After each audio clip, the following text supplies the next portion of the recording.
Good morning. I'm back. Here I am, 4:30 in the morning. Actually, it's not quite 4:30 yet.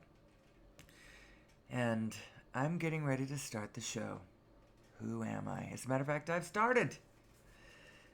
Welcome to my space. This space that I am creating for myself and ultimately for all of us. This space where we can all come, where we know that we all are, where there's no resistance, where no one's pushing back against anyone or anything. We're going to talk about stuff. I'm going to talk about stuff I prefer, and I'm going to talk about stuff that I notice, and I'm going to talk about stuff that I know, and I'm going to try to teach us something, while at the same time, I'm just going to allow this space to unfold. We ask the question, who am I? And it's an important question to ask. Even more important is we're not going to put any resistance on this whatsoever. I'm not pushing against anybody. There actually are so many conspiracies out there. It would just shock you. And there is so much shit going on. And it's so convoluted and complex and chases down dirty corridors and the dark recesses of... That's the truth of the matter. But you know what? That doesn't matter at all. It doesn't matter at all. As a matter of fact, the world is such a wonderful place, such an absolutely tremendous place. We're not pushing back against the culprits, the enemy, the other, because there is no such thing. It's all us. We're all doing it. Everything, every crime ever committed on the face of planet Earth by human beings was committed by us. Well, that seems obvious, right? Because we are human beings. We always like to point at the bad one. Look at the one who fell into wickedness. Let's pillory them. I notice in the British television that I watch that at the moment that you discover who did the crime, that person, the criminal, becomes a non-person. It's like everybody looks at them like, oh, I thought you were a person, but now I know you're not a person, and I'm so glad the police are taking you away to your punishment. We've got to stop this, people. And now I realize little me, there's two me's talking here, actually. And sometimes it's more one, and sometimes it's more the other. And sometimes it's a beautiful blend of both. And that's the goal, is a blend of both. But, it's also instructive to the outside world when I toggle both ways, when I talk small or when I talk large. But in any case, whatever I say in this forum, there's no resistance. I'm not pushing back against anybody. There's no enemy. Even those who have stolen, I'm air quoting to myself, stolen the last century from us, they couldn't have stolen it from us had our awareness been higher. And now it is time for our awareness to rise so that we can take the next evolutionary step for humanity, which has to do with things like understanding source, which allows us to plug in, and understanding gravity, which allows us to lift off.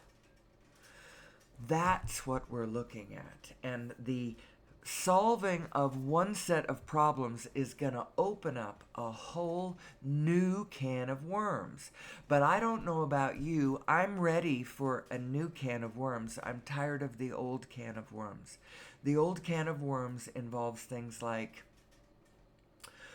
human beings going at war with one another over, it seems like on the outside that they're doing it over policy and words and stuff, but it's really competition over resources.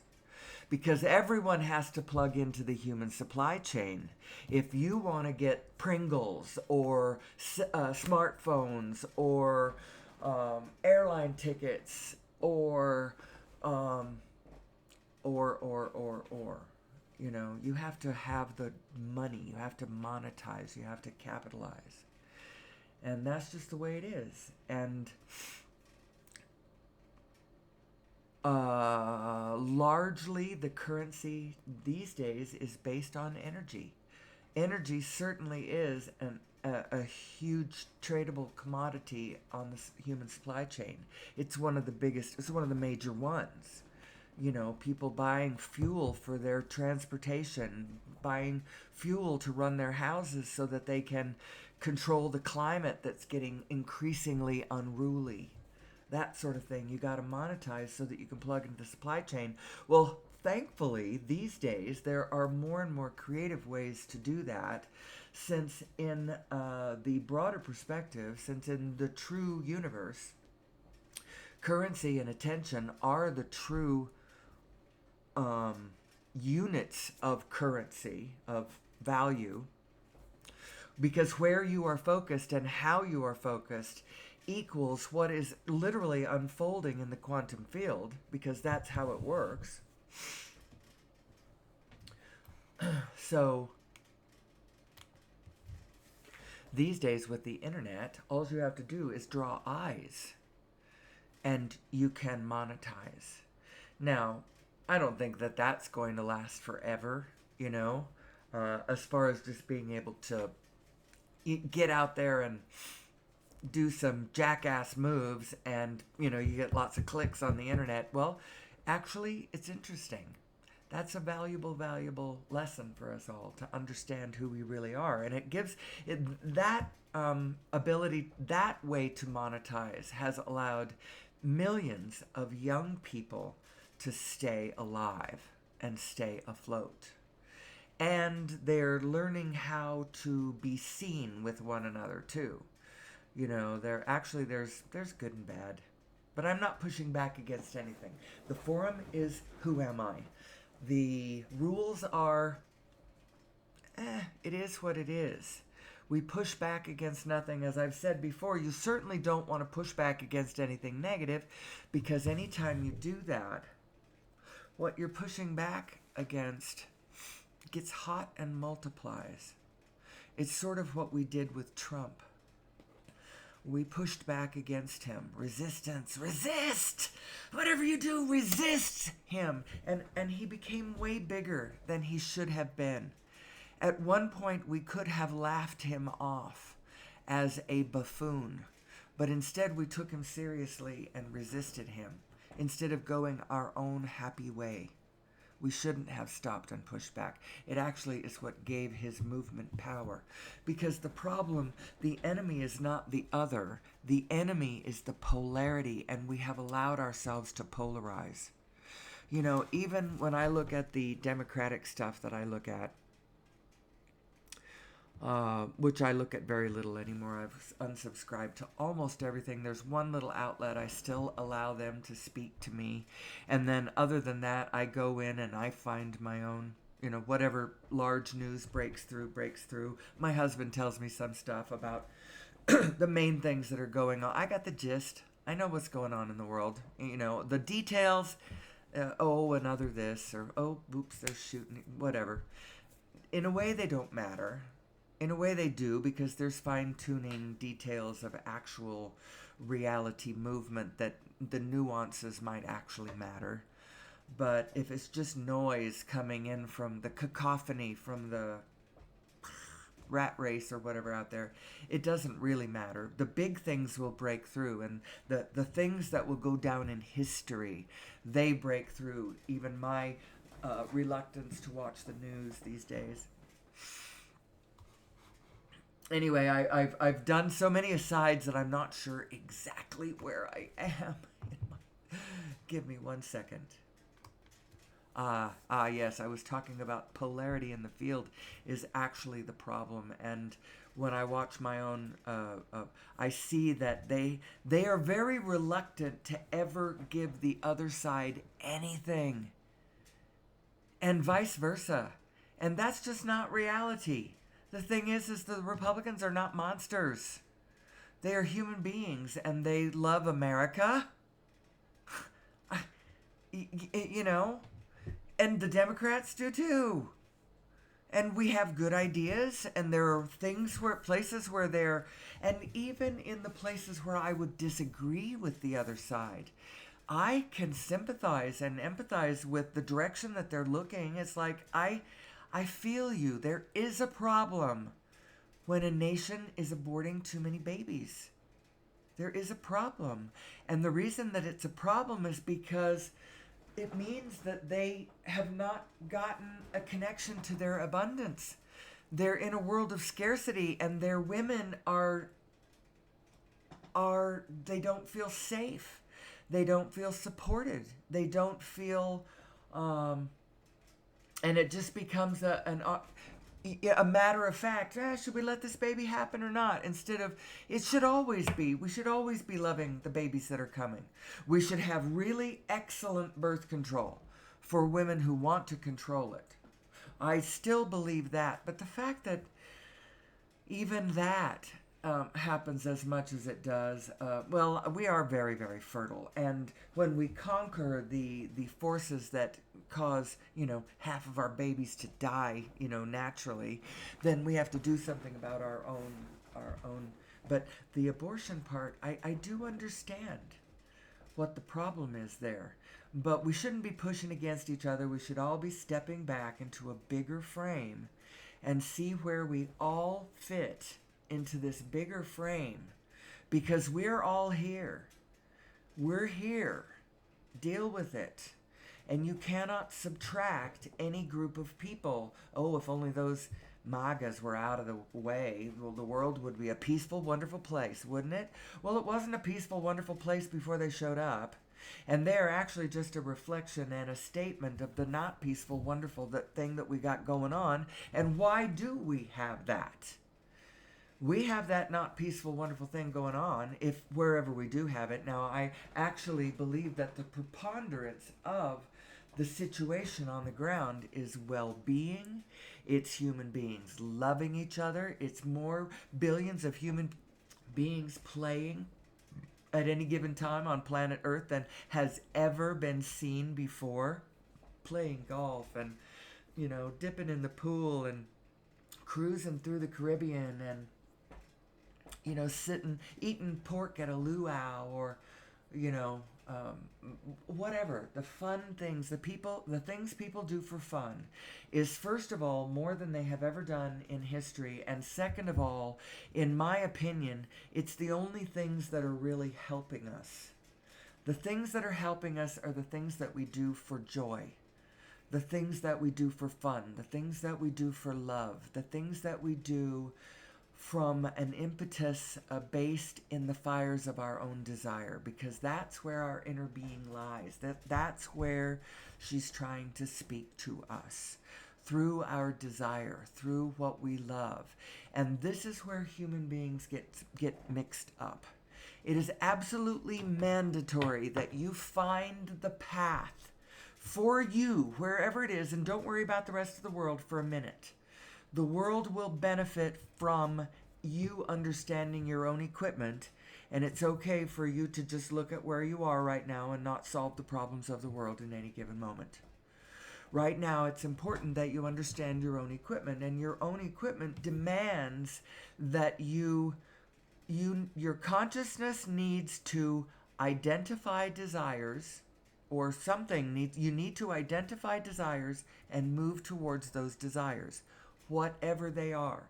And your conscious mind needs to be involved in this. You need to rope your conscious mind in, and you need to use this arena for your coming to know who your inner being is, because she's trying to help you.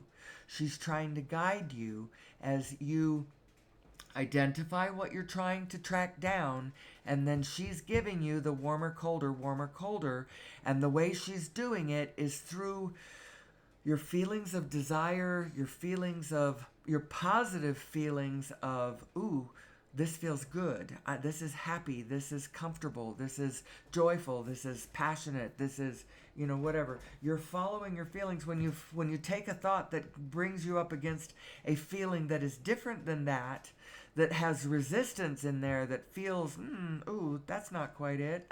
That's making me sad. That's making me feel small. That's making me feel like I don't really have any power in this situation or whatever. Any thought that starts taking you to vistas that look like that, let go of them like a hot potato immediately, because you are wonderful. We all are. And I don't care how much of a shit you're being. You are wonderful, and your shitness is actually just an expression of you having gotten crosswise of yourself. You need to find yourself too. As a matter of fact, you, more than me, need to find yourself, because you're the one out there creating.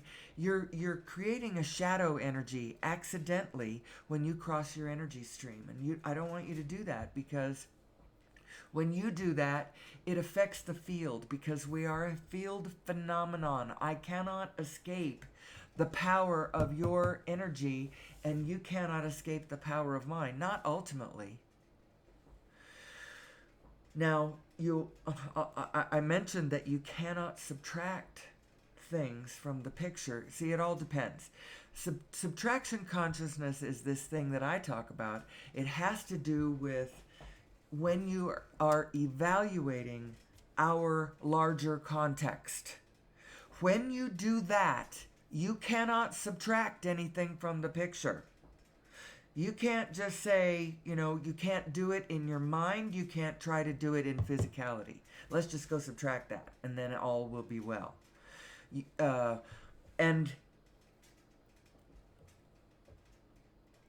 there's another thing that we do, which is actually encouraged and okay, and a special good thing to understand, and that is the power of your focus. You don't have to focus on the bad stuff. You don't have to focus on the suffering or my litany of. Actually, I should come up with an alliterative. My litany of. I don't know what word,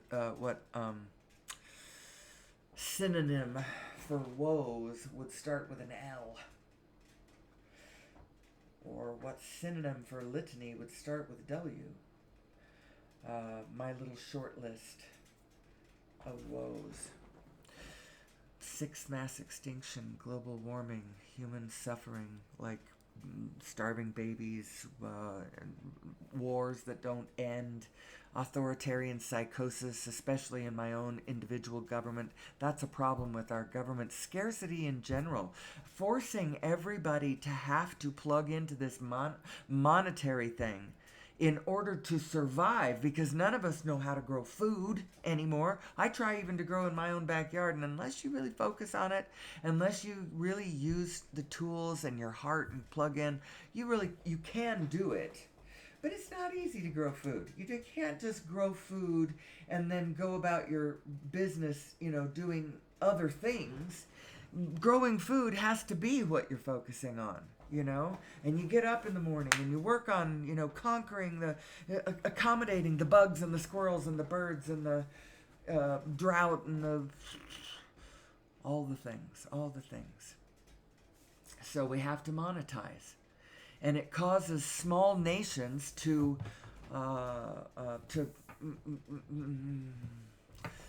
process their own ecosystems, to turn it into, they turn their natural, what God put down, the natural, having evolved over millions of years, this frame of synchronicity going on that we call a natural ecosystem, and they turn it into tea plantations or coffee plantations or cattle farms or another way is you just build all the infrastructure, the proper infrastructure, the roads, the rental cars, the airline patterns and routes, and you approve the pathways and whatnot, and you get the tourists in to look at who you are, to visit your seascapes, and to drive around your beautiful, and in that way you've monetized. But everybody's got to do it because they've got to plug into the supply chain of us all, where all of us are producing energy and food and goods, cell phones and computers and high heel shoes and reading glasses, and whatever you can contribute to the world of man, this super organism that we are. Now, we have created a paradigm of scarcity, and I believe, and this is part of my thesis, and it's part of why I do my work. Now, if you've plugged into this because you want to understand yourself better, and me musing about this topic from this non-resistant platform can help, if you're listening to me, and you're tuned into your own whole self, you're probably getting hits of, yeah, that's cool. Yeah, I understand what she's saying. Yeah, I get that. Yeah, I understand. Yeah, I can see how this is helpful. A lot of people are not going to have any idea what the hell I'm talking about. They're going to say, oh, it's this rambling bitch again. Actually, they will never hear me. I only have one fan right now. At least I hope it's a fan. I hope it's somebody who's regularly listening to me, who's tuning in, who's saying, oh, I can hardly wait to hear what she says next. I believe that our understanding source energy is going to accomplish several really large things, both personal and collective, as we understand this field that we are embedded in, that we abide in, that how it comes into being, how it swirls into organization. Now, there's two kinds of organization. There's coherent organization, and then there's chaotic organization. And both of them are such a thing.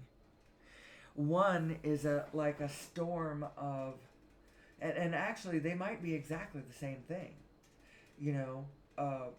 Just expressions reflected in different ways, because everything is spin.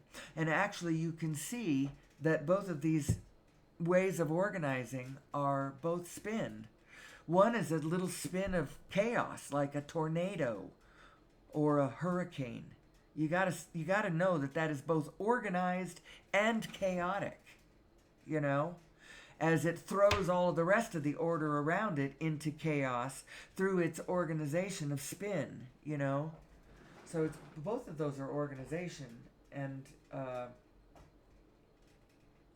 so which one are you a part of? Are you and there's also negative synchronicity, apparently. When you get on the beam, when you get on a roll, when you get on a positive impulse roll, the synchronicities that start falling into place for you in this organizational, coherent, loving organizational structure that is trying to pull us together in loving harmony, whatever the pieces on the ground are at any given time. I'm trying not to start the hiccups.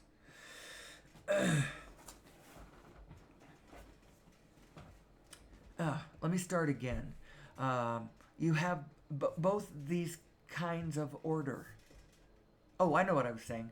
When you get into synchrony with, when you get into sync with your inner being and are really flowing with source, your desires and what pops up in front of you is almost immediate.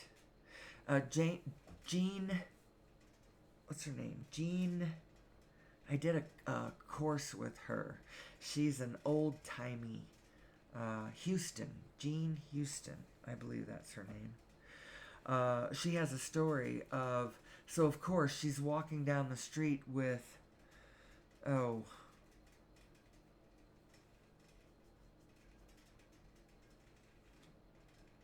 it's the really famous anthropologist, wrote lots of books that you'd have heard of. It's not Pearl Buck. That's too old. It's Mead. Is that her last name? I don't know. She's walking down the street with somebody that you've heard of, a heavy hitter in this world, someone that has got a grip on how to use this quantum field to make what you want, to make your dreams come true. Anyway, she's got it going on. She's walking down the street with this person. This person she has to give a presentation to the UN, like tomorrow or whatever, and she's working on her speech or whatever, but there's a piece of information that she needs to finish her talk that she's going to do, a piece of, whatever, and she doesn't go to the internet. What happens is her and Jean Houston are walking down the street, and they run into the very person that is the expert on the bit of information that she needs for her UN speech the next day. That's the kind of synchronistic harmony that you start rendezvousing with. That's what your timing starts turning into when you are in sync with the source within you. Well, there's sort of a clarity of negative energy that can happen too. And when you click into that in full whatever, there's a negative synchronicity that starts happening too. I'm sure that as Hitler with his dark vision starts closing the system and locking in his clarity,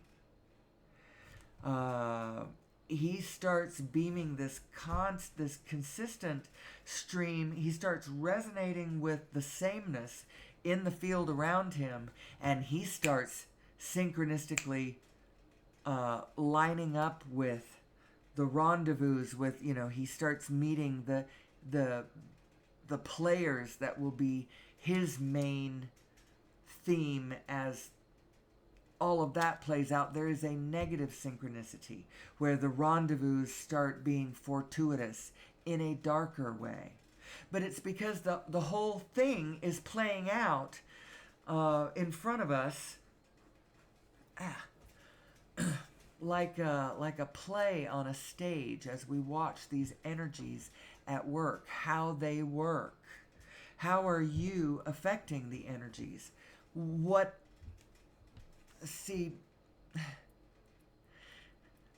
culprit is not even really the one to blame.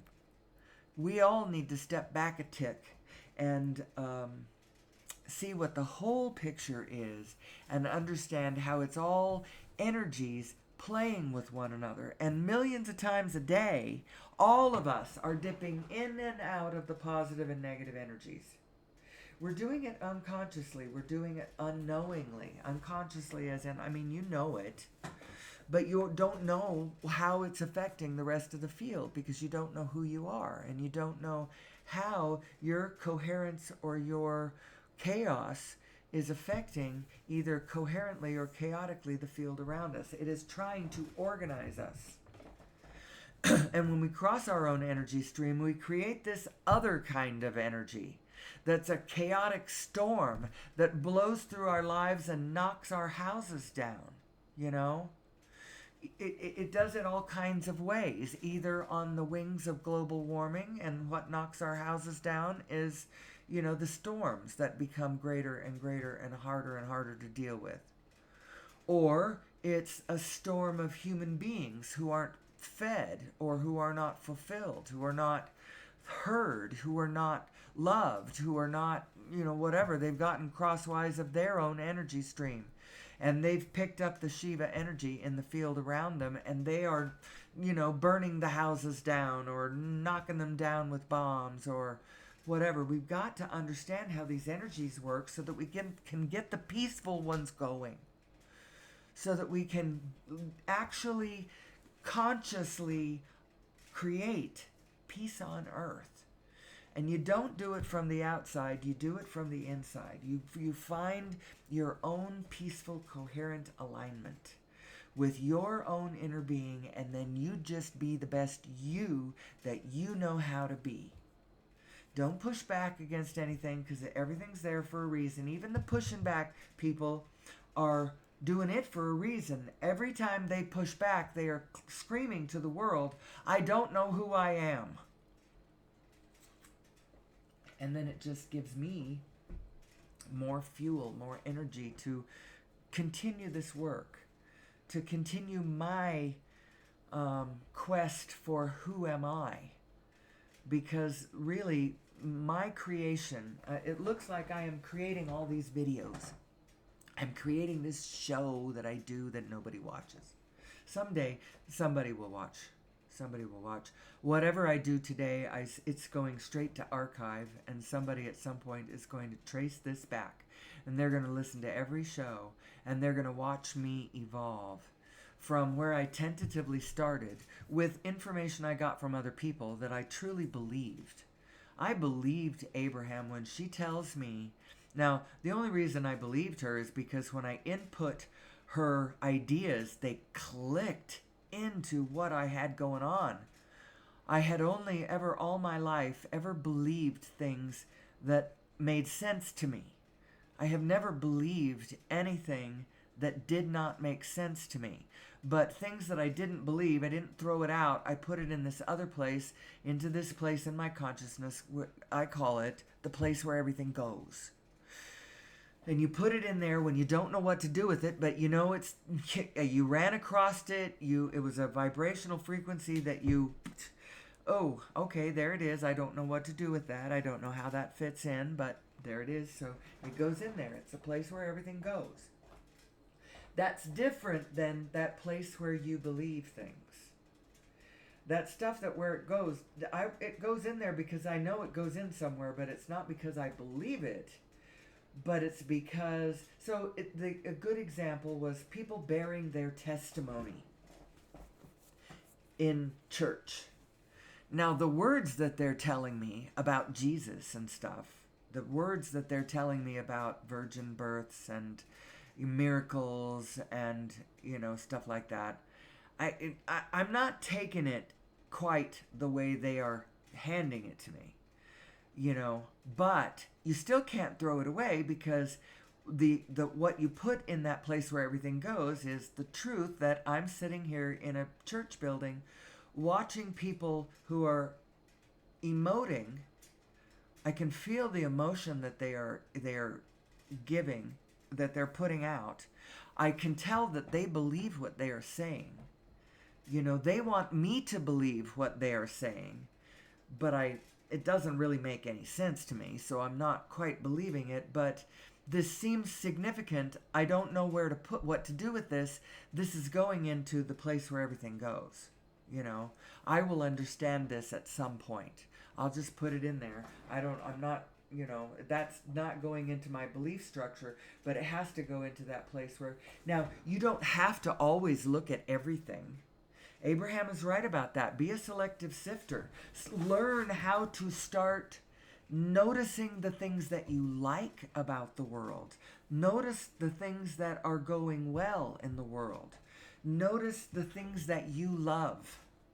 Start noticing those things and start pulling them out of the larger picture. And you will start realizing that you don't have to focus on the darkness. Now, it still exists, and it is lurking in the shadows, ready to pounce on humanity. Well, it's already pouncing on humanity, but it's ready to pounce on you. The moment that because we're all walking down this path together. I feel exactly like John Stewart does, in a way. Looking at this choice that we have for president is almost breathtakingly absurd. It is just so absurd. And it is highlighting and outlining for any person with heart and wisdom and the ability to take 2 steps back and look at a bigger picture. It is just so revealing to, but people don't know what to do with it.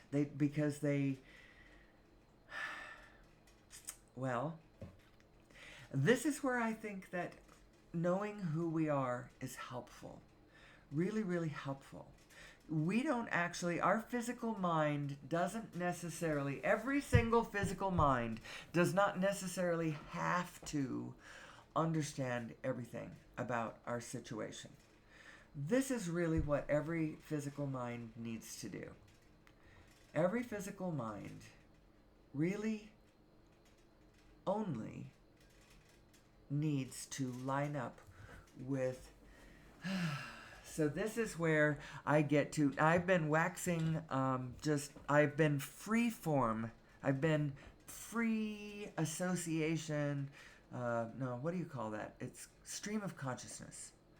That's what I've been doing for the last 35 minutes. Sometimes, and at the beginning when I first started this show, hundreds of hours ago, or at least 100 hours ago, 150 hours ago, maybe, something like that. Might be close to 200 hours ago. It all depends. When you add published and unpublished, it starts getting up there. I was more stilted at first. I didn't really know what I was doing. And so I came into the space and I had this litany of instruction. This is what we're going to talk about today. This is who we are. We are this binary system, and you are your eternal and your expirational self. You are both of these things. Both of them are you. You need to say, I am this, I am that, I am these things. It's not, I am my physical self and I have access to God. It's not exactly like that. You are closer to the equation than that. You are dearer to God than that. You actually own a little sliver, which is actually the equivalent of the whole thing, because that's how the holographic nature of it works. You possess your own little sliver, your own little mirror that allows you, if you turn the mirror just right and cock it just right at the rest of the universe, you can catch that beam that contains all of the information, because all of the information is everywhere. And your consciousness, you can know it inside yourself. Your inner being knows it.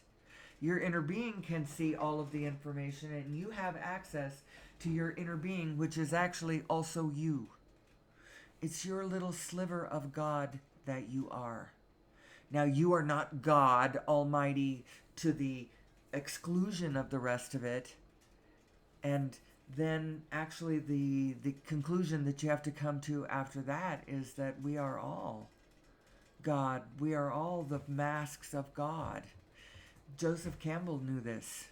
The masks of God. And then he was also referring to the masks of God being the mythological forms that the different peoples use to describe these energies within us. You know, the gods within us. That's the energies that drive the human psyche, the human experience. It's who we are. Who are we? And then that opens up another interesting can of worms, because I think that who and what and why we are what we are is because about 200,000 years ago, some extraterrestrial, and I couldn't tell you who it would be. I would like all of our real scientists, not just our alternative scientists, many of whom I believe. But I would like the proceedings, I would like the National Academy of Sciences to be turned in an aligned direction to our human story. I would like them to be open-minded and really flexible and thinking in terms of, exploring questions like, well, I think we've been genetically modified, and there's a couple of reasons why I think so. And they could all turn in this direction and start looking at what was discovered back in, so here's the neocortex slide that I show all the time. I have just a small number of tried and true slides. Somebody someday is going to help me make a better presentation. Somebody is going to work harmoniously with me someday to make a kick-ass illustration of how this really works. But here's my neocortex diagram showing how the neocortex is actually that layer of mind that you could see as overview.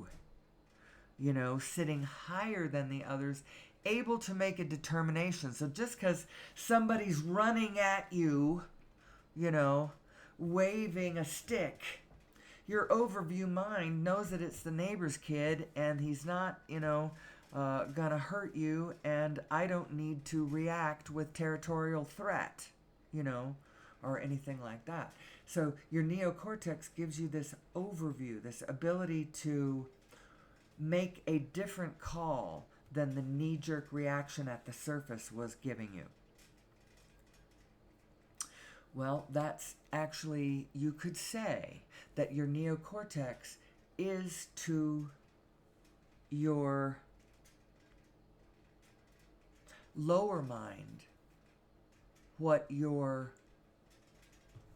source mind is to your physical mind. Do you see? It's like orders of awareness layering up. Oh, bigger awareness. Oh, step back, bigger view. Oh, understanding of greater context. Oh, I get what we're doing. That kind of thing. Now, we talk a lot about the inner being, and it is you. I do have my little slide here that this demonstrates to me. This is the source mind and the physical mind. The source mind, your source mind is bigger. But I want you to know that on the one hand, source mind knows everything, as in it is just passively, I'm going to say the word passively, but in a way it's not passive at all at the points where it's happening. But from your point of view, it's passively aware of all things, knows how the wind is blowing, where the blood is flowing, and where all of the rendezvous that you want to, where they are, which one is napping and which one's walking down the street, and how fast they're going, and all the things that you want and all the things that they want. Source mind knows all of these things. What is it focusing on? Your piece of it is focusing on what you want. You are a team. You and source mind, you are a team. You and the hardships or successes, the victories and defeats that you're experiencing in your physical life are giving source the information of what you actually want. You don't have to really even know what you want. Source knows what you want, knows what it feels like, knows what that feels like, how that links up with what's going on in the rest of the world, and how you can rendezvous with all of that if you would line up with your source and move in the direction that your source is trying to guide you. If you flat out ignore the impulses coming from your source mind, shut that all down and go to a hard line of head only, you get the Hitler syndrome. You get it now becomes a storm of negativity, and the synchronicities that start piling up are all on the negative side. And both of these two forces, the force of coherence and the forces of chaos, are all at work all the time, within and without us. And we need to understand how they work so that we can quit summoning the storms. We can quit summoning the demons. We can quit letting the demons drive the car, drive our own HBVs. And how do you do that? That's kind of just mythological talk or religious talk. Just so that you know that it is the same thing. But I'm looking at it in a really abstract, really impersonal, rather mathematical, cold kind of way, except for it's not cold. It's what I'm trying to do is get my physical brain and what it knows about the physical universe to be in complete and utter alignment with what my inner being knows to be true. And I, in my physical self, am quite humble about, I'm not going to push a point that I'm going to be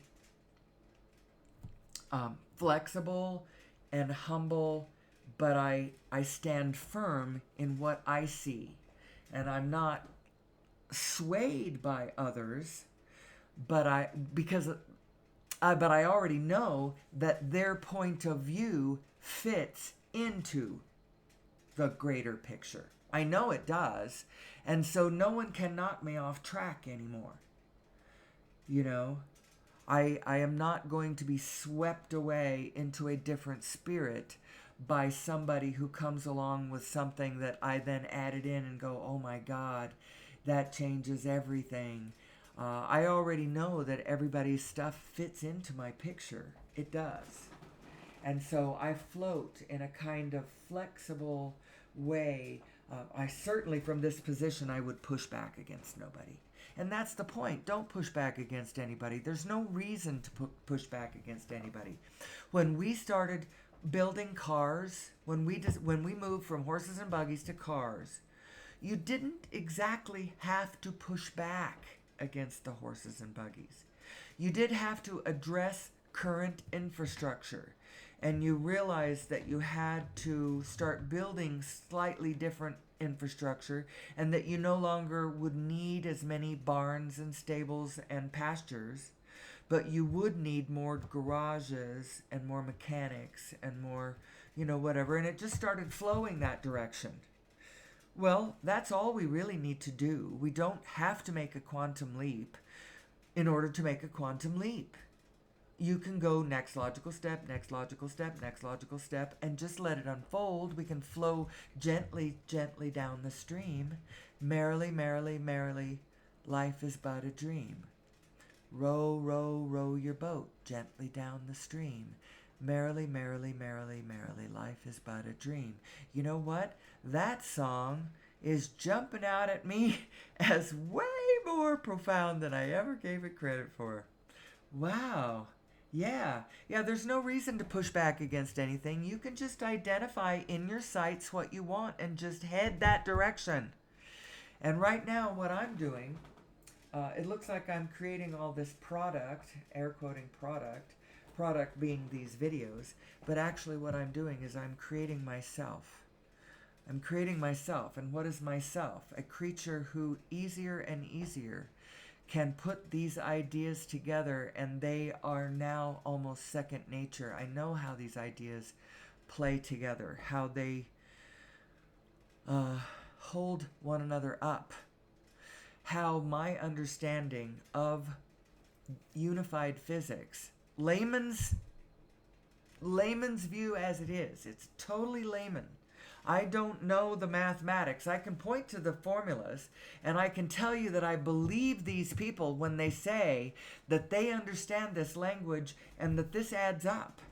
Because when they describe to me how it's shaped and how it fits together, it adds up in my mind. I'm like, oh yeah, I see how that fits in.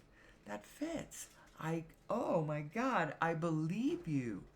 I believe you when you say that an understanding of the universe from this direction is going to yield a whole new crop of technology, people. It's going to yield for one thing, it's going to yield a crop of technology that has conquered gravity. Can you imagine the difference in our transportation systems? Over the next 10 years, we need to be transforming our transportation systems from fuel-burning jets that fly from airport to airport to something different that defies gravity and floats over there, or moves through the quantum field in a different way, but doesn't use jet fuel to zip through the atmosphere to do that. We don't have to travel that way. So all of our technology all of our infrastructure should not be inflexibly based in this paradigm of, at best, 20th century technology. At best. But absolutely not 21st century technology. That's not gravity control is the name of the game. When we understand how this field is coming into being, how matter emerges, and what the nature of gravity really is, our whole world is going to change. And we need to have our serious scientists, the ones that the nation is employing, not the ones that the corporations are employing. And how do you tell the difference anymore? You can't tell the difference anymore because of this massive merge, spirit merge between the institutions of our government and the institutions that produce all of our goods, because that's actually an impulse that would serve us if we would get into alignment in the first place and have our government be in alignment and have our businesses be in alignment. Be in alignment with what? Be in alignment with the rest of the field. Be in alignment with ourselves. Be in alignment with biology in general and the threads of biology, so that we seem to be the anti-biology, you know? We're the antibiotic. But we don't want to be. We need to be the probiotic. The probiotic. Human beings, the probiotic. Let's garden Eden again. But we have to understand who we are, and we have to... I'm moving slides around in the background. I'm sorry, I'm back to the neocortex. The reason I think that we are genetically modified is that neocortex, that overview layer, I believe was an artificial bump. Somebody gave it to us. Oh, whoops, that's different. This is one of the Greg Braden slides, and he's talking about human chromosome number 2. But this is the actual article from the Proceedings of the National Academy of Sciences. It's a scientific journal where all of the disciplines, the national science disciplines of the Academy of Sciences, where they publish their work, and they publish it to each other. And the reason they do that is because they're the only ones who can understand the language that they're talking. Read this stuff. This is the abstract, the article that's talking about human chromosome number 2, which is responsible for a large portion of that volume of the neocortex. It was evolving, it was showing up, but we got a little boost there. Somebody gave us a little boost, and they tweaked, they combined 2 chromosomes, and they tweaked, they clipped away redundancies on both sides of this of the fusion. It helped to stabilize the fusion. I can't let the time go by. Yeah, it stabilized the fusion so that it wouldn't unfuse. And well, let's just see what it says here. It says, we conclude that is the relic of an ancient telomere to telomere fusion and marks the point at which 2 ancestral ape chromosomes fused to give rise to human chromosome number 2. So not only is there's this funky fishy chromosome sitting there in our human genome. There's no alien DNA, but there sure as hell looks to me like there's a tiny tweak of alien technology inside of us. And another thing that bolsters that notion is that what was created is the neocortex, which is our overview mind. It also gives us our complex human emotions. And the reason it gives us our emotions is because our emotions, our emotions are a result of us having an overview mind. When we have an overview mind, now we have its ability to blend or not blend with our real overview mind. Our real overview mind, who really does know who we are, where everyone else is, what we want, what they want too, where all of our desires come together, where how they match what we really need, how that matches what's there. Source is managing all this because it's got to come up with product to to supply the whole system. It's working on everybody's desires. It wants us all to succeed. It loves us all. It loves all of the non-humans as well as the humans. But I'll tell you, human beings really are special. All of you out there in religions who have been telling each other that human beings are special for the longest time, you're right. We are special. We are special. That doesn't mean that the others aren't special too, because they really are. But we really are too. And we should be focusing on where we are special and what our actual abilities are so that we can turn this ship around, this ship of humanity from going off the cliff into, merrily down the stream, people. We can do it.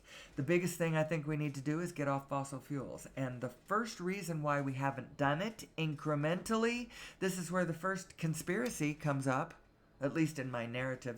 There's so many conspiracies, just don't worry about it. You see another conspiracy, just shrug and go, well. Because honestly, the way of the future, the way to really get in the direction of where we want to go is to leave behind this paradigm of chasing down the culprits and bringing them to some sort of vengeful justice. That is not the way. That is not the way. And we spend too much of our time focused in that direction, and then we do not have the bandwidth to turn and put our focus on what we really need to put it on, and that is where we're going and what we want. And I know that what I want is not just a world where all of the culprits are being properly, punished in the dungeons of my government or whatever. That's not the world I want. I want a world where all of us are properly focused upon what's fun, what we want, what would be best for all of us, how we can all succeed, how, there's no win-lose paradigm going on. If you're playing it like a win-lose, you can start to create it as though it is a win-lose, but it truly isn't a win-lose. It's a win-win. Win-win-win-win-win-win. And Source is looking for the point of winningest. Winningest winning. All that winning. We're going to get tired of all that winning. All that winning is going to start really, because it's win-win-win-win-win-win-win-win-win-win.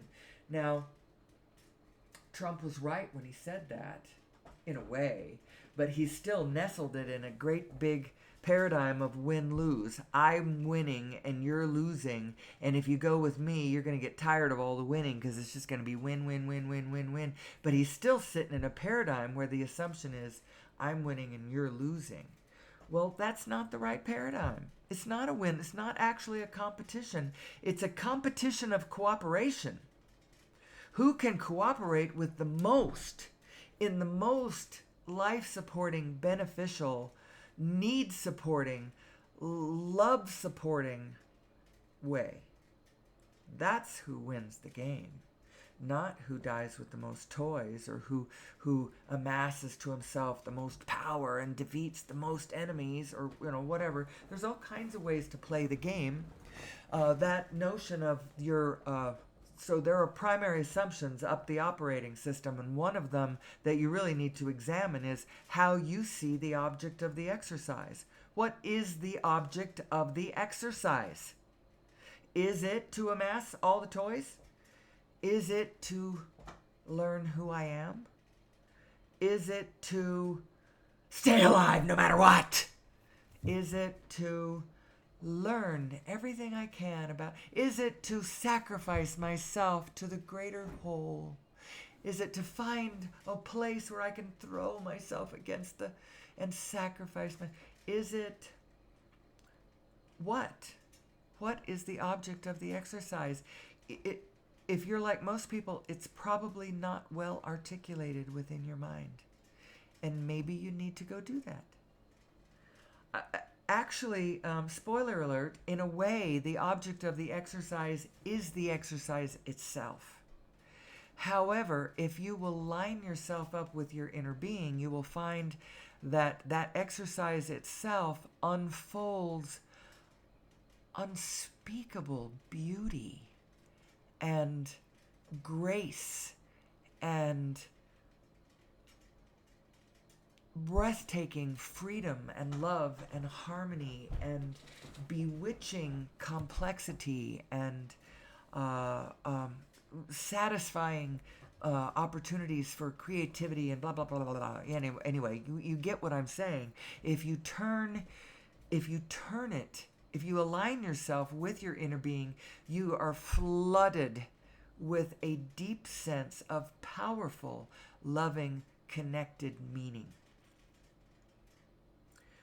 But if you turn yourself in another direction, it kind of looks like there's no meaning at all.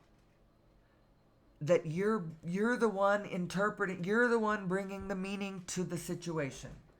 That it's you that you're calling what you love, what you care about, what you want. You're the one bringing the meaning to the field. And it's true. However, the whole thing is a great big living thing, and we're all doing that, and so there actually is meaning, even though it looks like maybe there isn't. I don't know. It's all a big question. See how I don't really push back against anything? And sometimes in this place of no pushback, I wander into little swirling eddies of ponderance. And then I go, oh, you know what? Maybe I ought to make my way back to the mainstream. Who am I? Who are we?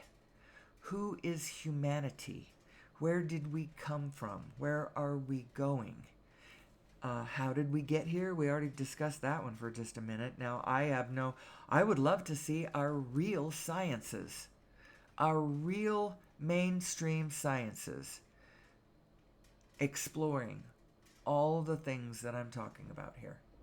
But they are all gobbed up with a physical world right now that is most interested in producing technology to sell on the human market chain, on the human supply chain, to put up for the privilege of being able to trade for other really cool things on the human supply chain. They are not interested necessarily in understanding the truth of the universe, although I think they should be, because that's the technology of the future. It will solve the problems that we have on the ground at the moment, but it's going to open up a whole new can of worms, and we're going to have a whole nother set of problems that we get to look at, like what happens right now with our state of consciousness if everybody was granted as much free, clean energy as they need. Go off in the bushes and do whatever you want with that. You would end up with so many different little private Idahos. And ultimately, that's going to be the way we need to do it. But all of those private Idahos need to kind of come into alignment with who we are. We need, before we send everybody off into the bushes with their own supply source, their own energy supply, we need to know who we are, so that we know that the rule number one is line up with yourself. Line up with your source. And from that loving, kind, connected position, now follow your impulses and interact with the rest of the field. Because now Source will organize you into beautiful symphonic coherence. Otherwise, you end up with people pronouncing these laws, and everybody has to, excuse me, follow these laws. And how do we get everybody to do that? Well, we have to punish those who don't, and we have to chase down the ones who don't, and that doesn't work. The paradigm of energy we got going on right now is also causing something else. It's causing this centralized political paradigm to unfold. It's the reason why we freaking have an empire of over 300 million people in the first place, with an infrastructure of government institutions, levers of governmental action that are, oh my goodness, and it appears that there's way too much power in the hands of the person at the top, because right now we are faced with, I'm calling it Sophie's Choice. You know, I don't know which one of these horrors is going to be more horrible. Well, I do know which one's going to be more horrible. One, so do we give it to the doddering old fool, who will sort of steer the status quo ship into a wall? It's sort of running on its own right now through the spirits of the human beings within the institutions. Some people call that the deep state, and they think that there's a big problem with that.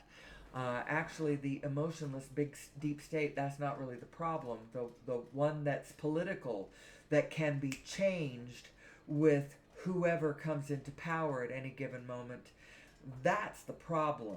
Because if you have the ancient one, and then the almost as ancient one who's the autocratic wrecker, the smash and grabber, the one who's going to tear the house down. Which one is the better choice?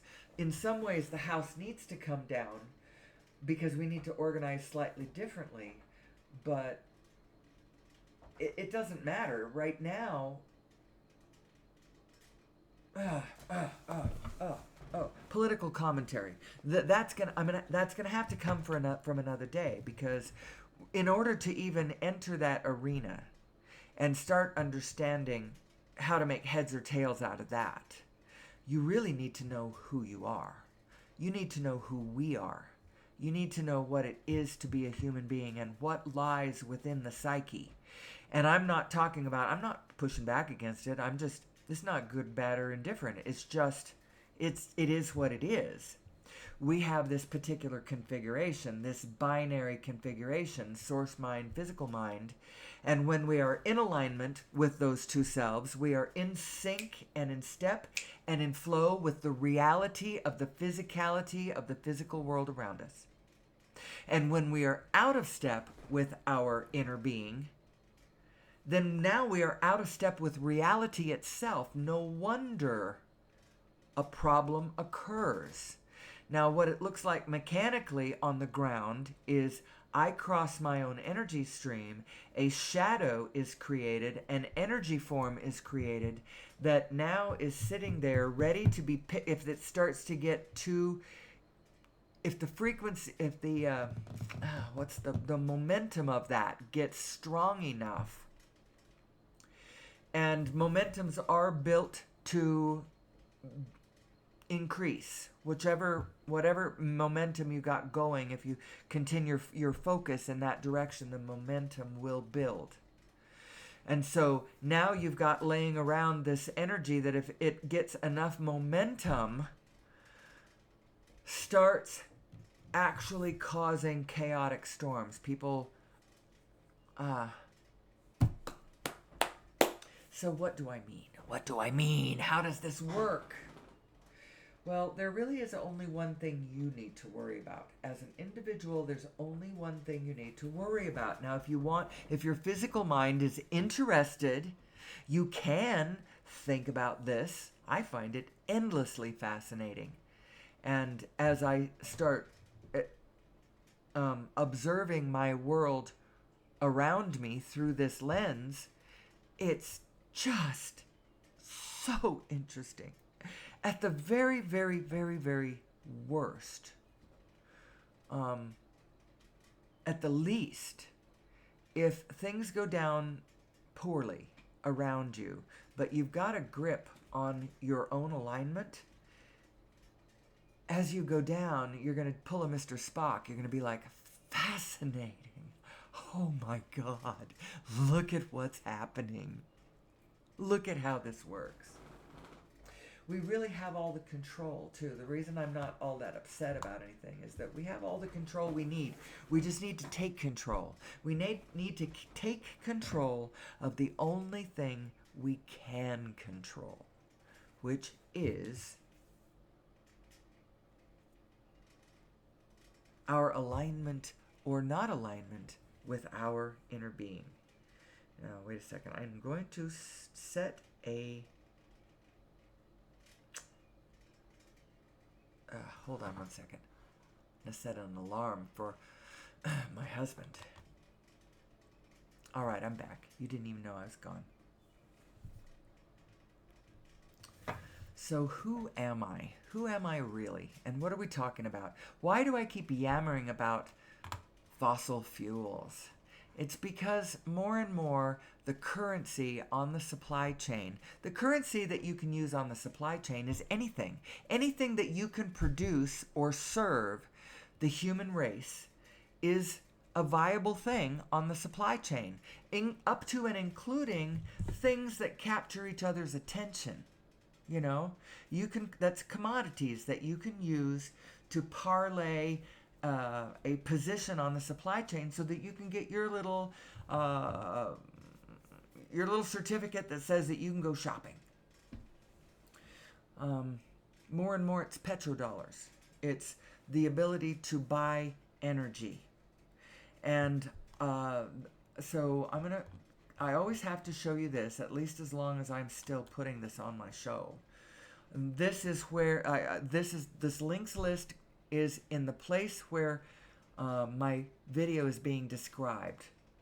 It's totally not a description of my video. It's just where my playlist is, where I am showing you these links so that anybody listening to this can go to these links and check out this collection of material that I have put together. And what I'm telling you is that our understanding of this one thing will free us as humanity. Free us to be the loving, connected, abundant, playful otters of the universe, creators of the universe that we really are. That's my thesis. I think that all of our problems stem from us not knowing who we are, and so all of our solutions are going to stem from us knowing who we are, because that will help us play nice with the field around us as we understand that there is no separation between us and the field around us. In physics, in physicality, so you can buck that all you want in your tortured imagination, but you're never going to get away from the fact that you are one with the field around you. And how you can turn that into a really cool thing, because this universe is designed for us to find our success, for us to row merrily, merrily, merrily down the stream, because life is but a dream. We are dreaming it into place. And when we misplace our focus and our attention, and we don't understand how we are designed, we begin to nightmare it into reality, and that's what we're doing right now. That's the only problem with all of the places where it's really hot and horrible. We have nightmared it into being. So what is my playlist here? We got The Lost Century and How to Reclaim It. It's a documentary talking about over a century of our beloved institutions of government have been doing this to us, as well as those of industry, those who control the fossil fuel industry, and they are in both our government and in industry. There's no real separation. We like to think there's a separation of these things, but there is no separation. So anyway, this is the history of over-unity devices that have been brutally suppressed for the last more than a century. What are over-unity devices? They are devices that put out more energy than they take to run.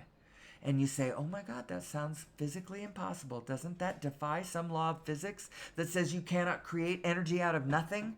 Well, it's true, you can't create energy out of nothing, but that's not what's happening. When you understand that there is no place where there is no energy, there is no place where there is nothing. Source is everywhere. There is no such thing as a closed system. Then you realize, oh, those over-unity devices are actually possible. And people have been inventing ingeniously little ways. You know, some of these devices that people came up with were even just really efficient solar panels.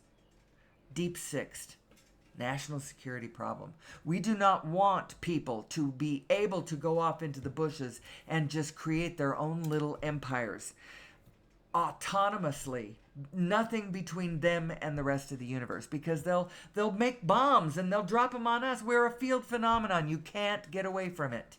That's how come we do need to go off into the bushes and everybody make their own private Idaho, but it would be helpful if we all did it from a standpoint of knowing what the game really is, who we really are in this. And then it would be okay. Or at least it would be more okay. We have a mythological landscape coming up in our future. It's way cooler than you ever thought it would be. And magic is coming back to the land, too. Because magic actually is... It's a real thing, and yet it's not really magic. It's just the way it works. It's so cool, the way the universe works. You're going to think it's magic. So let's keep going. We have quantum revolution. Oh, the origin of mass and nature of gravity. That's the paper. The paper that unifies the quantum... Well, it's actually not the one that unifies the physics. That was done in 2012. The one that unified the quantum and cosmological worlds. And it's done in a way that seems like, when you look at it, you're like, well, that can't be true, because how does that line up? But how you do it is you take that Planck, swimming in that Planck sea at the quantum level, at the quantum, I guess we call it the quantum level. Down at the quantum level, that Planck is at a density of 10 to the 93. It's enormously dense pack at the quantum scale. You take that Planck at that really high density and you blow it to the size of the universe, and you get the right density for the universe. It's implying that the Big Bang came from a really dense Planck popping off of another universe much denser. So it hits this density, and the incredible difference, the gradient density between the universes, is what makes that pop. It's what makes the Big Bang bang. Anyway, all of this stuff, quantum revolution, that's the 12-episode series that Nassim did over on Gaia, which explains how the mathematics has unified physics. And your conscious mind has to scratch its head and wonder about how the structure combines, because I'm going to believe the mathematics. The mathematics don't lie about this. The physics has been unified. It's all spinning. It's all these quantum vacuum fluctuations spinning. When they come into matter, when they come into coherence, it's some gradient density has caused a spin to begin. And then with a focus upon that spin, it starts to build. And anyway, he doesn't say that. These are my words. Go watch his show, though, because the spinning space-time and the fullness of space and the new model for the Big Bang and the black hole structure, the way the scales work, the holographic nature of the whole thing. It's all absolutely fascinating. Input it. Think about it. I've watched that show front to back maybe 10 times and thought about it. Let's see, what else do we have here on offer. The Connected Universe. That was the first movie. He made that. Patrick Stewart is the one narrating. It's actually quite a big production. Somebody did that back in 2016. There's the YouTube link to a free version of it. Go watch it. It's really cool. Living in the Future's Past. He's not talking about... This is Jeff Bridges. And he talks about us as a superorganism and as being made of oil. And it kind of helps lift you up and realize you are not just yourself. Each of us, in being individually ourselves, are collectively a part of a bigger organism. And the way that we make that larger organism more coherent is that the individuals get into coherence with themselves. Every one of us has our connection to source. And we're going to talk about that. Let's see. I like Paul Levy. I haven't mentioned him today yet, and his idea of Wetiko. It's his story is interesting, and I like to bring him up because it fits in beautifully with who we are and how this whole thing works. But this is a link to all of his articles, and then a link to the paper of the origin of mass and nature of gravity. I have the YouTube description of it higher up there, and then the Whirling Dervishes, which is just a little aside thing. I throw it in there because everything is spin, baby. Everything is spin. Gravity is spin. The way to understand gravity is to understand that the spin is baked into the cake. It's not a secondary effect. It's a primary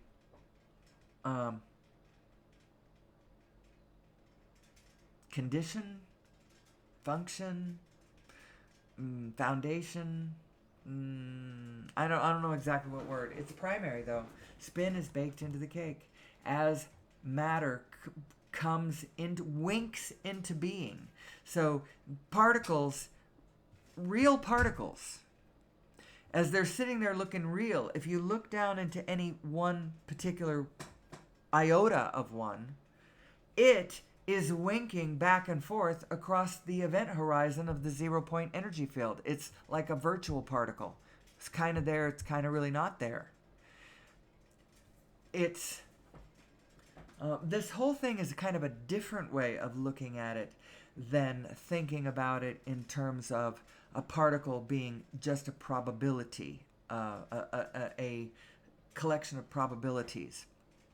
Anyway, the mathematics being there is what's going to lead us to the technologies that flow from this new understanding of source energy. And the two main technologies that we're going to get out of this is energy abundance, and that is going to put so much more life and energy on the human supply chain.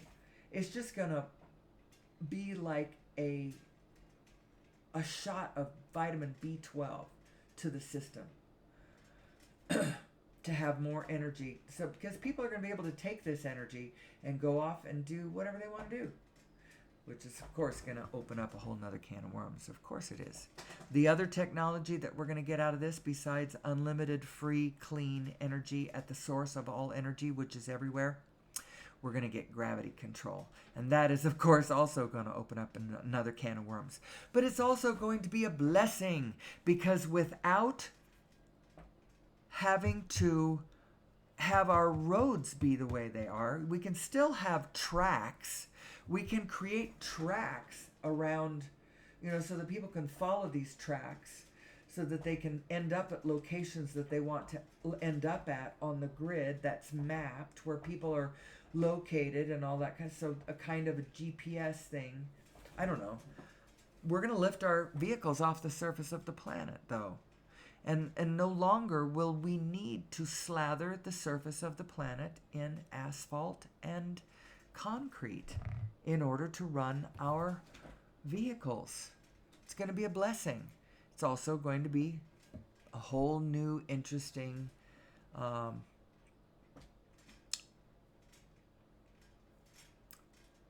set of problems, won't there be? As what do a person's actual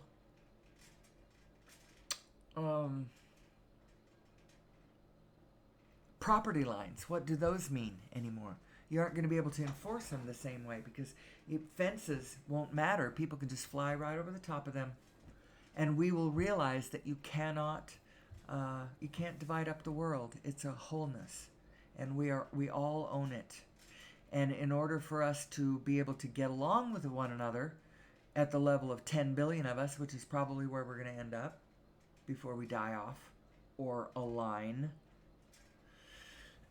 the way we do that is line up with your source. She will tell you how to get there. She will tell you how to organize yourself. She's trying to organize us through patterns of love and joy and fun. And so what does this mean? What does this mean to you in your life? It means the most powerful thing that you can do for your life and for the rest of the world is to follow your happy thought. Follow your interest. Follow your love. Follow what you're interested in. Connect your head and your heart and go for it. All of the things that benefit humanity most are the things that we create in our joy and in our fun. And all of the things that we create that are a problem to the world, we create in our tenseness and in our fear and in our threat. Think about it. Think about the things that we create in our joy and the things that we create in our fear, and they are totally different things. The things that we have created in our joy are things like all of the entertainment industry and all of the media, all of the ability to create videos of any sort, be they masterpiece theater or TikTok, whatever. Everything from television and the internet, and all of these things were created because people were interested in this, because they liked it, because they wanted to, because it was fun. And all of those things are where our best stuff is. So let's see, we are an hour and 26 minutes. Let's see. I have designated that I have 2 hours to do this show. But it doesn't necessarily mean that I have to. If at any time I ever dry up, I can stop.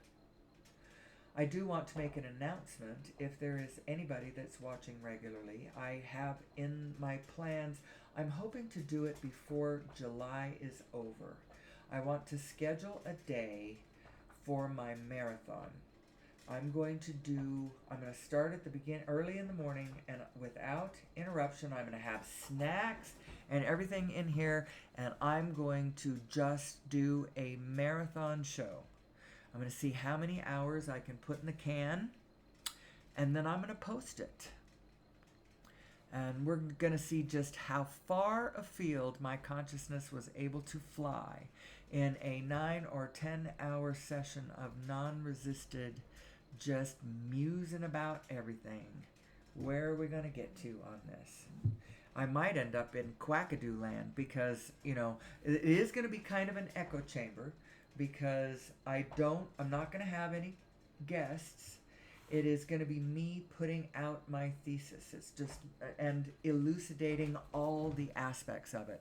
I will have sections where I, in excruciating detail, talk about the physical nature of the unified universe through the new understandings of ourselves and Source, so that we can understand that we really can plug into Source, people. We really can plug into it.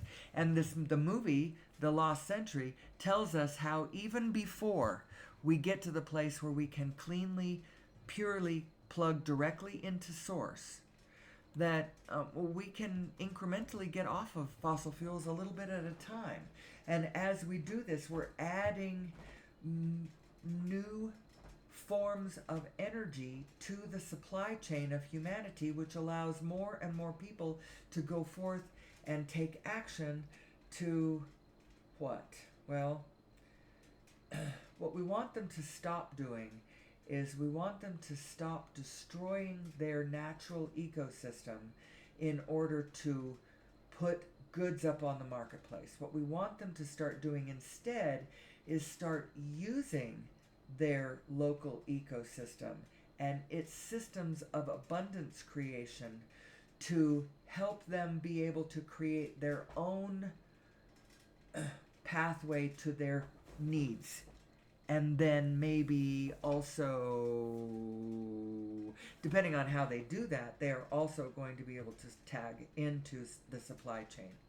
But in a way, more limited way. Instead of turning all of their truffula trees into needs, instead, They garden their beautiful truffula trees and invite people to come and visit them and sunbathe, in their vicinity or whatever. All kinds of ways.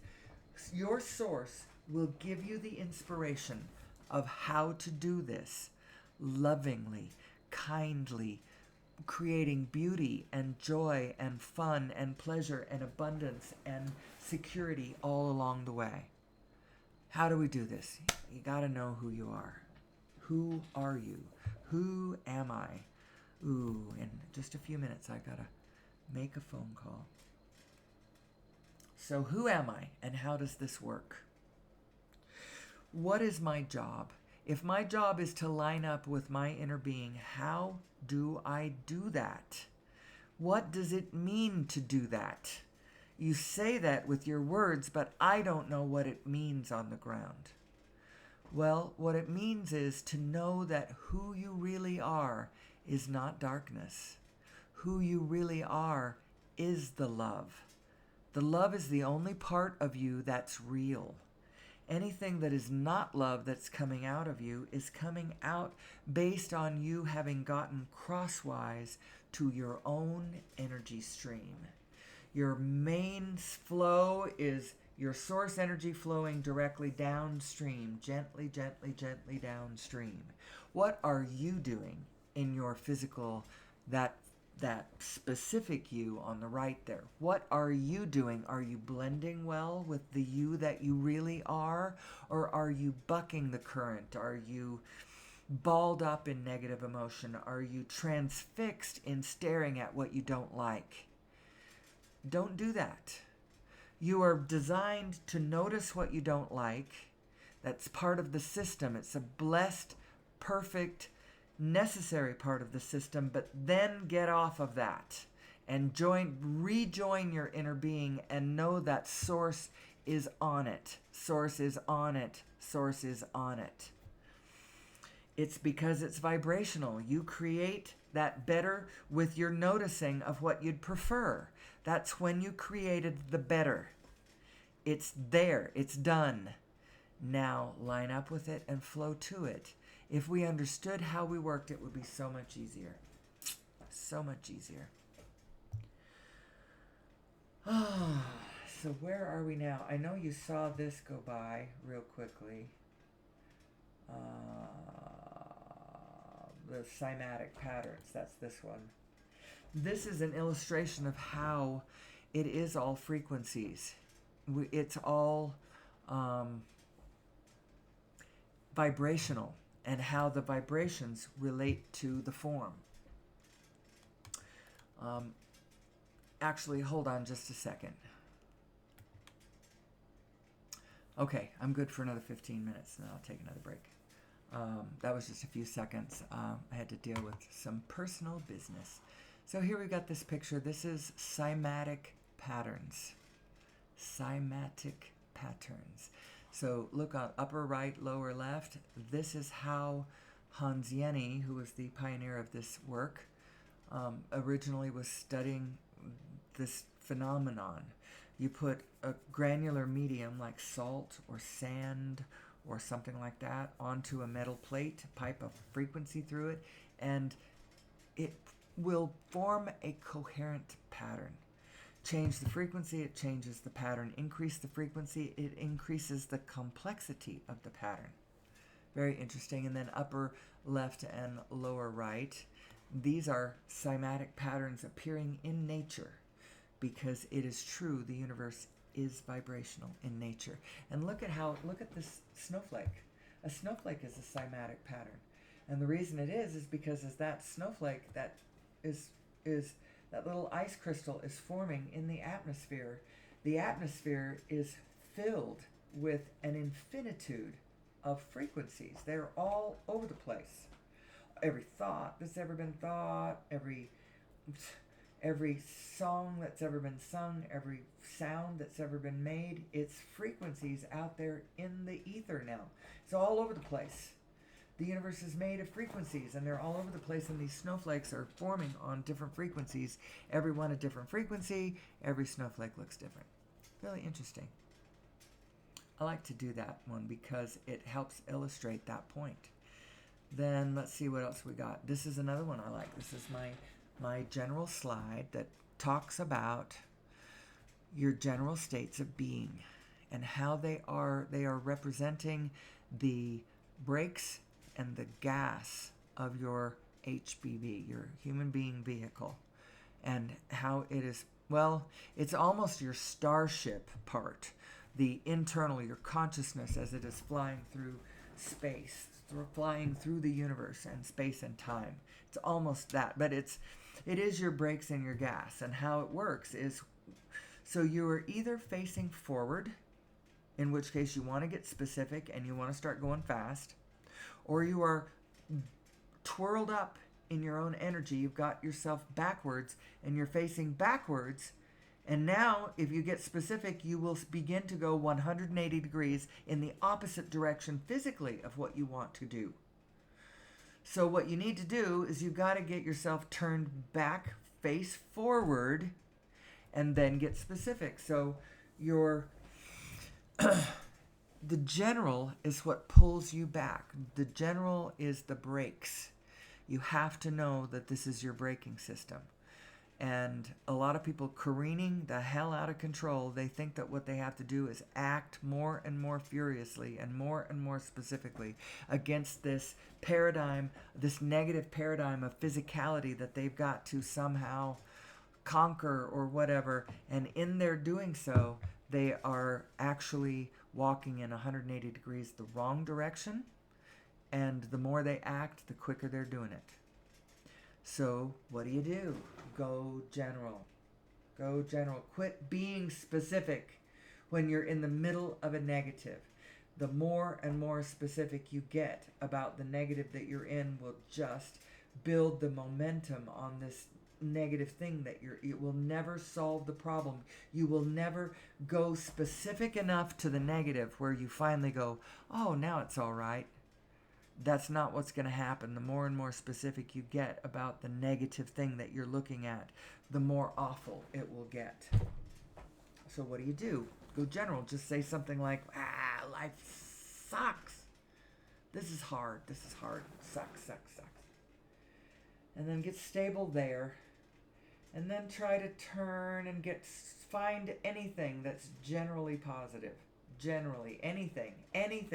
Could be your cat, could be your baby, it could be anything. Get your frequency back on the positive one. And when you find your way back to a positive frequency, now you can readdress the physical. Now, if you turn right back to exactly the same place where you were, and you turn back and you address the physical in exactly the same way, well, you're right back in the negative. The idea is to find a different vantage point where you can see the same subject you were looking at before, but now you're looking at it from a positive vantage point. And that's part of what I'm doing here in this forum, because something that I have been aware of, and sometimes I would think about it and it would make me feel bad. But I thought a lot about it anyway. But then eventually I had to withdraw my feelings because it was just, I couldn't keep looking at it that way. It kept making me feel bad. Things like the big problems of the world, the fact that humanity has a tendency to do holocausts. For crying out loud, that is not a good thing. That is not a good thing. Something we need to get a grip on. I was an animal activist for a minute. Activist meaning I contributed to some causes, and I bought some magazines, and I did a great deal of thinking about the situation.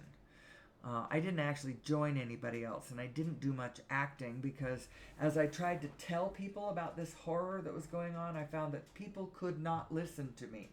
They were incapable of listening to me. They had to turn away because what I was telling them was, oh my God, you will not believe what shocking, horrible, awful, terrible, sanctioned by the big group running our medical and our pharmaceutical, you would not believe the dark truth at the bottom of all of this, and people couldn't face it.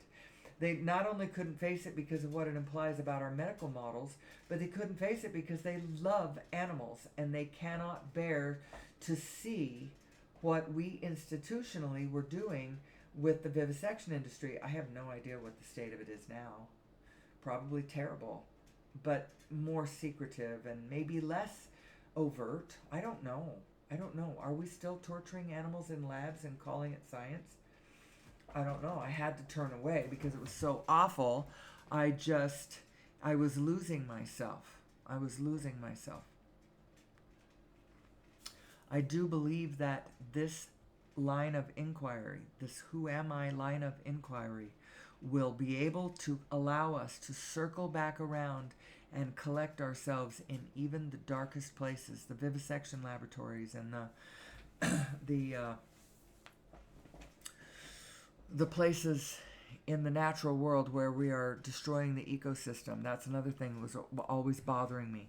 The plight of dogs in Korea, the plight of polar bears in the Arctic, the plight of elephants in Africa, the plight. All of it was concerning me greatly. And because I lived in Africa, I couldn't ignore the elephants. You know, there was a lot of things that were making it impossible for me to ignore the evils of the world that exist, absolutely, truly exist. They are coming from the human psyche, and they are coming from a crossed energy situation of the human psyche when we do not know that we really are a pure positive being. When we really are a pure positive being and then we insist on not knowing who we are, it causes our negative emotions. Our negative emotions then, so I'm not sure exactly what Hitler did because he had a lot of pure negative emotions that came from a perfectly legitimate place. He was a lazy man. He was an artistic man, but he wasn't all that good at it. He wasn't really very good at it, but he just wanted to paint and, laze around Vienna or whatever. But he grew up in a very volatile time, in a really difficult time, where it was on full display that human systems were not working. The First World War had just smashed all the systems in place, and people did not understand who they were or what side their bread was buttered or how anything was working or how to make it better or anything. People didn't know that, and they were starving. They were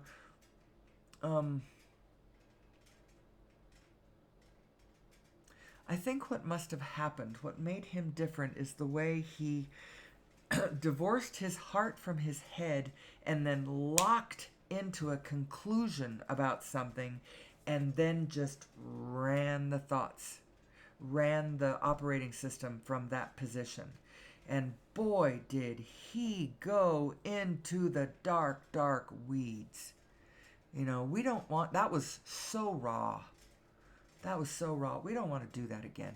And frankly, the good news is, as horrified as you might be, gazing at the choices that we have for our election, our upcoming election, as horrifying as the choices look like they are, we are not the same people that did what we did 100 years ago. We are not the same people.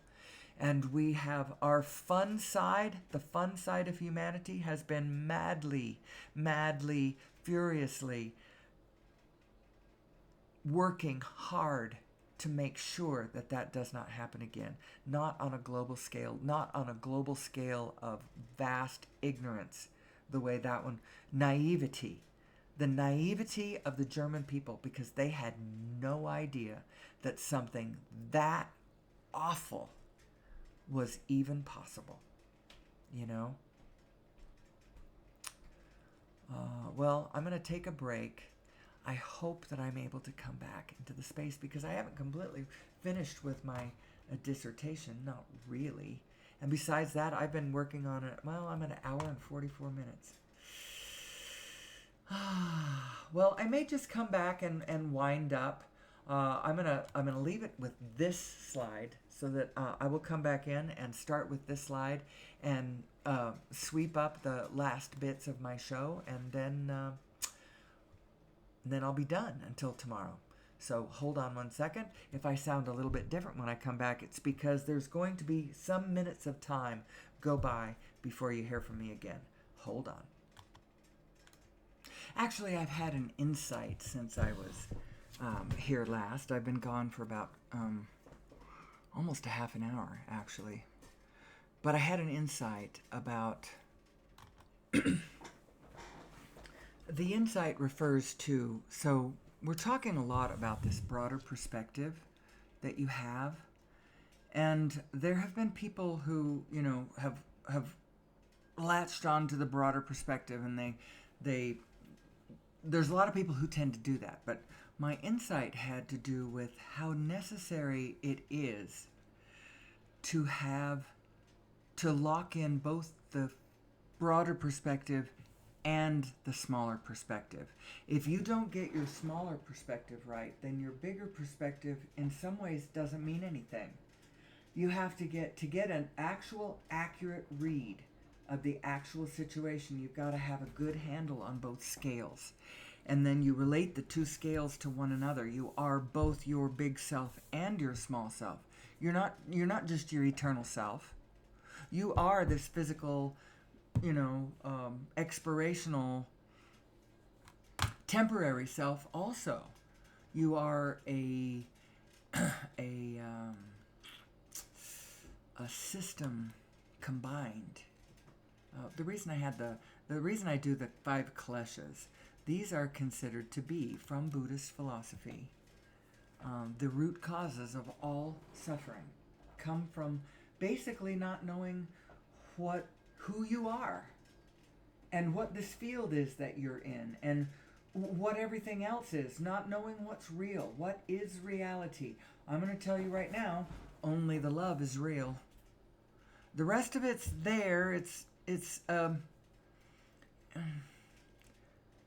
I almost need a different definition for the word real. Real and true. Only the love is real. There might be things that are true, but only the love's real. Or only the love's true. There's other things that are real, but only the love is true. I don't know. You have to, in your mind, you've got to understand that there's a form like that, and just go in there and kind of find it. The truth is, only the love is you.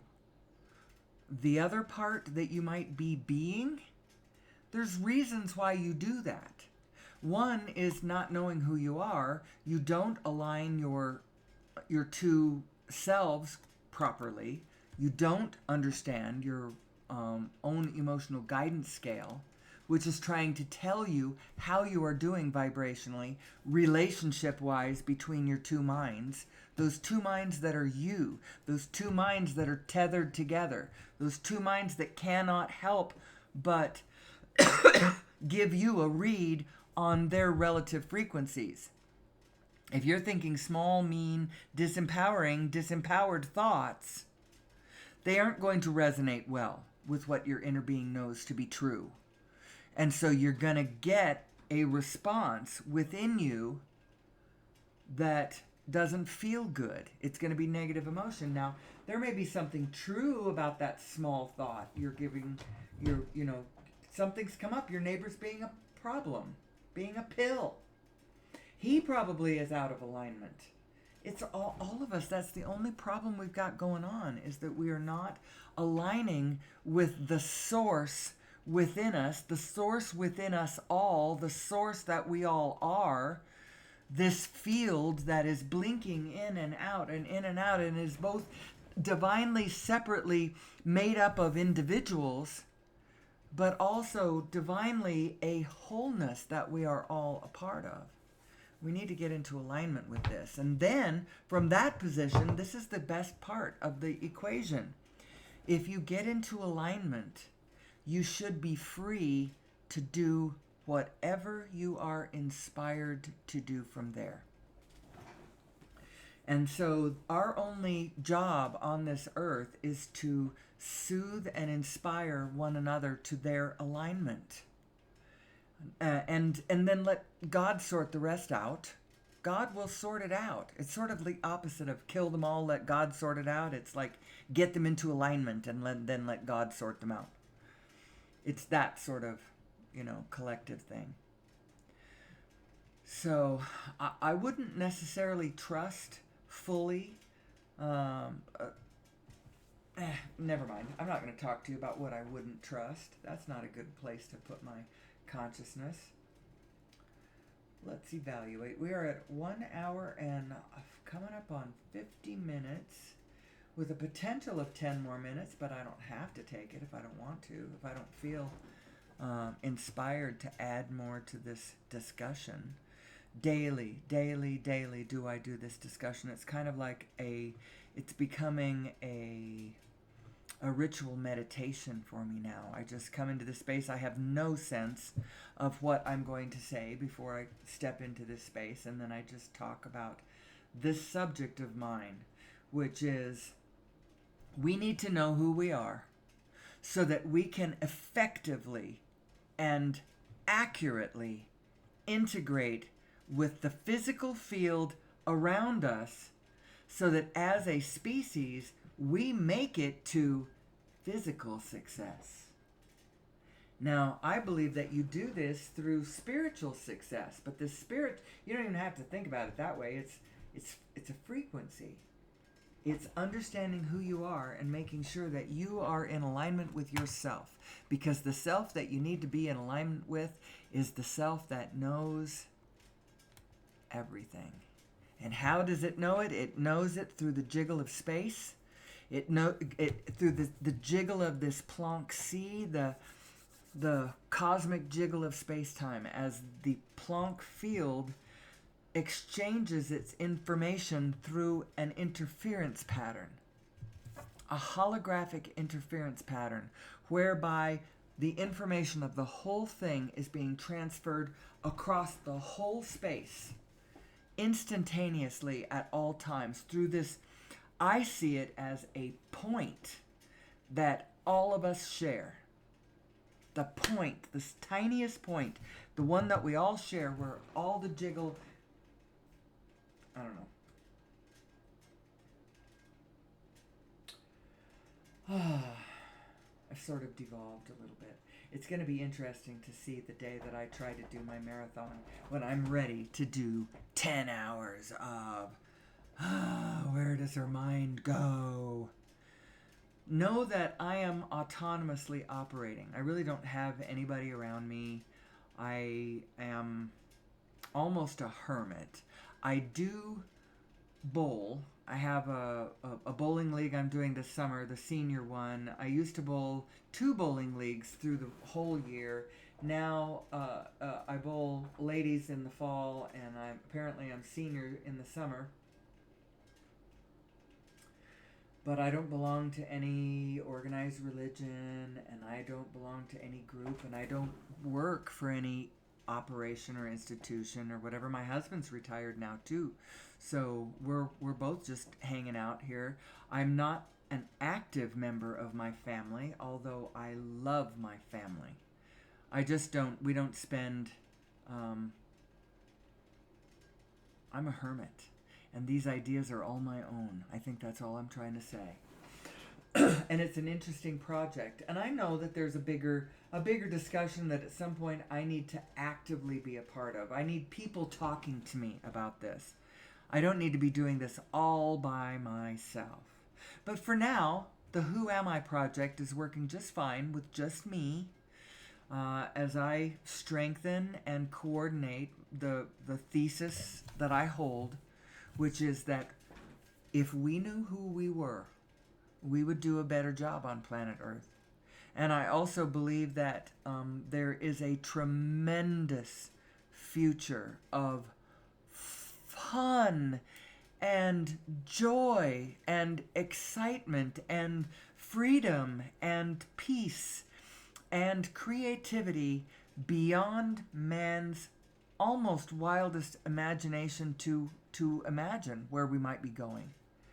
Because with this understanding of who we are and how this matrix that we are embedded in works, is going to come a recognition of how powerful we are and how we can just create the world we want.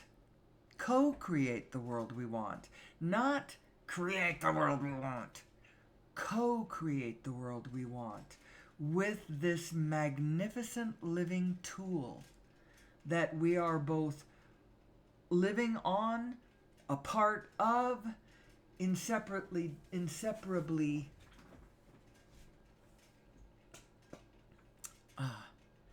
it's just going to be very exciting as we understand how we are dreaming this into place and learn how to face our faces forward. I guess that's all I have to say for today. Until tomorrow, I'll come back and do it again and again and again and again, and maybe by the end of the month, I will make it to my marathon and see what I end up with on the other side of that. That could be very interesting indeed. Until then, I may actually have to take a little bit of a break here and there because of some scheduling issues, some really early morning stuff going on over the next couple of days. For instance, on Wednesday, we have a 7 o'clock tea time, which means I would have to get up like 3:30 maybe in order to do the show on Wednesday. And you never know. I might do that. I might just do that and get up and do it really, really early. Monday, we also have to get up and go work on the house. Anyway, you don't need to hear all of this stuff. I'm just saying I may take a break. You may hear from me over the next few days, or there may be a blank spot every now and then. I expect to be back tomorrow, though. So, until then, let's just say I love you. I love you out there. Whoever ears are picking this up, I know that they are ears that I love. I know that because we are all one, and they are my ears, and I love my ears, and your ears are my ears, and my ears are your ears, and we are each other's eyes and ears, by the way, to the oneness that we all are. I love you. Hang in there. We're going to get there. Until tomorrow, I wish you well. I bid you peace, and above all, hook into that source, and may it be with you.